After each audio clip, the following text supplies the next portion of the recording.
हाँ, तो आज हम एरर डिटेक्शन करने वाले हैं। तो ये बहुत ही इंपॉर्टेंट पार्ट है जो 12th क्लास में 2 नंबर का पूछा जाता है। तो चलिए आज हम सीखते हैं। यहाँ पर देखिए करेक्ट द फॉलोइंग सेंटेंस। इनमें हमें यहाँ पर लिखा है हर हेयर्स आर कर्ली। तो सिंपल सी बात याद रखना कि यहाँ पर जो हेयर्स लिखा है कभी भी हेयर्स नहीं होता है, यहाँ पर होता है हेयर। क्या होता है? हेयर। और हेयर के साथ हाइपन आती है हमेशा सिंपल सी बात याद। तो बोलेंगे हर हेयर एज करली। यहाँ पर हेयर स्लैश हटा दीजिए, बोलेंगे हर हेयर एज करली।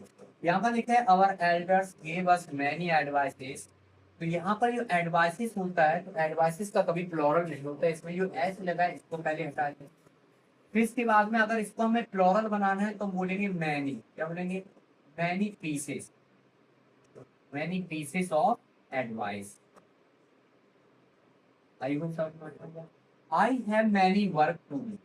तो यहाँ पर ध्यान रखना कि वर्क जो होता है ये अनकाउंटेबल नाउन होता है। जब यहाँ वर्क एक अनकाउंटेबल नाउन है तो यहाँ पर मैनी का प्रयोग नहीं होगा, मच का प्रयोग होगा। Much work. फोर्थ नंबर लिखा Sita has sold all her furniture. तो यहाँ पर फर्नीचर भी एक अनकाउंटेबल नाउन होता है, इसके साथ एज का प्रयोग नहीं होता है। बोले Sita has sold all her furniture या फिर Sita has sold all the articles of furniture. Fifth number लिखा है सी gave me information about this bank. यहाँ पर इंफॉर्मेशन एक अनकाउंटेबल नाउन होता है, इसके साथ एस नहीं आता है। तो हमारा करेक्ट सेंटेंस होगा she gave me information about this bank. Six number लिखा है the sceneries of Himachal Pradesh are very charming. तो सीनरीज नहीं होता है, सीनरीज भी एक अनकाउंटेबल नाउन होता है, इसका सिर्फ होता है सीनरी। क्या होता है? सीनरी। SENERY। फिर इसके बाद में और सीनरी के साथ हेल्पिंग वर्ब जो होती है वो आती है सिंगुलर। यहाँ पर बोलेंगे तो the scenery of Himachal Pradesh is very charming. 7 number लिखा है the peoples are hard work. तो बेटा यहाँ पर पीपल में कभी भी ऐसा नहीं आता, पीपल से होता है। द पीपल का मतलब ही होता है लोगों।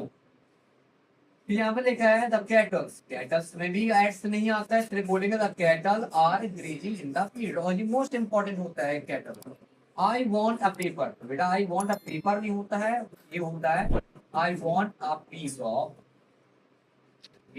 पेपर। 10 नंबर देखिए I bring fruits and vegetables from the market. तो यहाँ पर याद है फ्रूट्स में एस नहीं आता है। I bring fruit and vegetables from the market. और वेजिटेबल्स में हमेशा एस ही आता है, जो वेजिटेबल्स हमेशा प्लूरल में आता है। You must continue your study. तो you must continue your study नहीं होता, स्टडी होता है। तो बोले you must continue your study. I hope कि आपको ये छोटे कॉमन एरर समझ में आए होंगे। Thank you for watching my video.